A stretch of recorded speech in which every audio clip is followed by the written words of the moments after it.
Good evening. This is All India Radio Kohima. I'm Jonas Yantan with the evening news. The headlines. Scrutiny of nominations for assembly elections in Nagaland underway.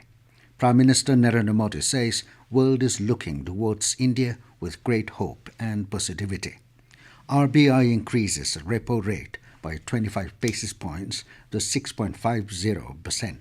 And first tourism working group meeting under India's G20 presidency officially begins. Now the news in detail. Scrutiny of nominations for the assembly elections in Nagaland is being taken up today.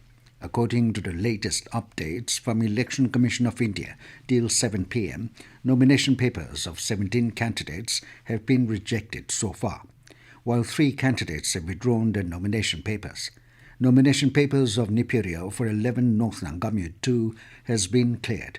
During the scrutiny, candidates for Kaspani 1 Assembly constituency, nomination papers for Rashtriya Janata Dal candidate Dr. Amos Longomar was rejected. Nomination papers for the other 5 candidates, including N. Jacob Zumomi of BJP, were approved. In Kaspani 2, all 3 candidates, including Jalia Rio of NDPP, were cleared after scrutiny. Scrutiny is in respect of the 19 Pek Assembly constituency of Pek district of all the 3 candidates, including Kuzuluzo Nino of Naga People's Front, were found qualified. Nomination papers for Demjan Imna Along of BJP for 30 Along Daki was cleared along with his lone opposing candidate. In 37-3, the candidature of BJP's Yantango Badan and other intending candidates were also approved. Nomination papers for G. Gaito Aye of NDPP from 36 Sadaka was also cleared. A total of 225 candidates, including 4 women of various political parties and independents, had submitted their nominations for the polls to be held on February 27. The last date for withdrawal of candidature is 10th of February. Prime Minister Narendra Modi today said that the world is looking towards India with great hope and positivity as the country's credibility, potential and opportunities have increased significantly in recent years. While replying to the discussion on a motion of thanks to President Draupadi Murmu's address to the joint sitting of Parliament in the Lok Sabha, the Prime Minister termed the President's address visionary. Modi said the President has given direction to the nation and the country is now filled with self-confidence and pride. He said the country's tribal communities are feeling proud and their self-esteem has received a boost. He said India has become the 5th largest economy in the world despite the challenges posed by COVID-19 pandemic, instability and conflicts, rising inflation and unemployment in several countries elsewhere in the world. On the country's growing digital infrastructure and technological prowess, Modi said, India is emerging as a manufacturing hub. He said the country has emerged as the world's 3rd largest startup ecosystem, having more than 90,000 startups. He underlined that the country has made stupendous growth in various sectors, including mobile manufacturing, domestic air travel, energy consumption, renewable energy, and sports. He said his government believes in reforms not out of compulsion, but out of conviction. He criticized the opposition parties for spreading despair despite the country making significant progress in several sectors. The Reserve Bank of India (RBI) today increased the repo rate by 25 basis points to 6.50% with immediate effect. Similarly, the standing deposit facility rate was adjusted to 6.25% and a marginal standing facility rate and the bank rate to 6.75%. RBI Governor Shakti Kanta Das said real GDP growth is estimated at 7.0% in 2022-23 and from next fiscal it is 6.4%. The RBI also announced that QR code-based coin vending machine QCVMs will be launched in collaboration with a few leading banks to improve the distribution of coins. The pilot project will roll out in 19 locations in 12 cities across the country. RBI mentioned that these vending machines will dispense coins against debit to the customer's account using UPI instead of physical tendering of bank notes.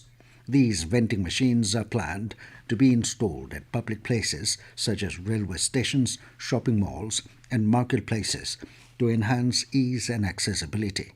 Based on the learning from the pilot test, RBI will issue guidelines to banks to promote better distribution of coins using QCVMs. This news comes to you from All India Radio, Kohima. You can also listen to this news bulletin on News on Air app and YouTube channel AIR News Kohima. The first tourism working group meeting officially kicked off at Torto in Gujarat today in the presence of Union Minister for Fisheries Barshodam Rubala, Union Tourism Minister G. Kishan Reddy and Gujarat Chief Minister Bhupendra Patel. Addressing the delegates, Union Minister Rubala said India offers a wide cultural and topographic diversity, world-class tourist attractions, and unique tourist experience of eco-tourism, green tourism, and agri-tourism, among others. He said the tourism industry, which was severely hit by COVID-19 pandemic, is recovering in the country. Union Tourism Minister Reddy called tourism as an effective tool to achieve sustainable development goals of 2030. The minister said nearly 6.9 million tourists have arrived in India from abroad in 2022 post-COVID pandemic. He said a fourfold rise in the tourist arrivals indicates the success of India's efforts to achieve resilient growth in tourism. Reddy said the government is nurturing young ambassadors through Yuva tourism clubs for the promotion of tourism industry in the country. More than 100 delegates from G20 nations, invited countries, and international organizations are taking part in the meet. Union Health Minister Dr. Mansukh Mandaviya has said that the government will open integrative medicine centers in all government hospitals across the country. The centers will treat patients using both Ayurveda and modern medicine. Dr. Mandaviya said this while jointly inaugurating an integrative medicine center with Ayush Minister Sarbanand Sonowal at Safdarjung Hospital in New Delhi yesterday. Ayush Minister Sonowal said both Health and Ayush ministries have joined hands to provide better health care facilities to the patients at the Integrative Medicine Center through Ayurveda and modern medicine. The centre has decided that states and union territories shall ensure capturing of attendance of all the works through the National Mobile Monitoring System app under Mahatma Gandhi National Rural Employment Guarantee Scheme except individual beneficiary scheme and projects. This information was given by Rural Development Minister Giriraj Singh in a written reply in the Lok Sabha today. He said this digital capturing of attendance is in place with effect from the 1st of January this year. The Superintendent of Police Kohima has directed all arms license holders under the district to deposit their licensed arms to the concerned police stations on or before 15th of this month. It cautioned that failure to comply will lead to the cancellation of license and penalty process for which will be initiated with effect from February 15.